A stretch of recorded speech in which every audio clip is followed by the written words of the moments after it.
Dewa Ketut Sudiarto, 88 tahun yang beralamat di Banjarriang Kubu, Desa Riang, Kecamatan Penebel, dilaporkan hilang dan terjatuh ke jurang pada Rabu 18 Oktober.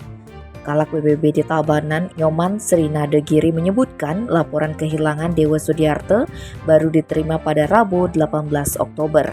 Dari keterangan pihak keluarga, korban memang sudah dalam kondisi pikun karena faktor usia sehingga sering lupa jalan menuju rumahnya.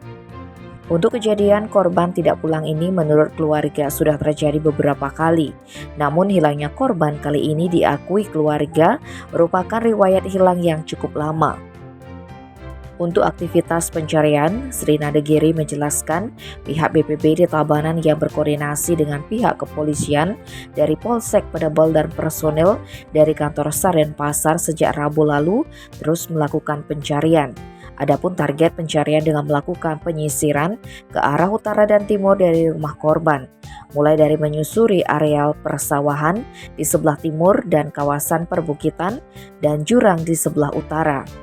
Selain itu, penyisiran juga dilakukan dari udara dengan menggunakan drone. Sementara itu, Kapolsek Penebel AKP Made Sutike menyebutkan hingga Kamis proses pencarian korban masih terus dilakukan. Selain proses pencarian dengan tim SAR, Srinadegiri menyebutkan jika proses pencarian juga dilakukan dengan media ritual. Selain mencari korban menggunakan gong, pihak keluarga dikatakan juga sudah menggelar upacara ngulapin. Tim Bali Express melaporkan.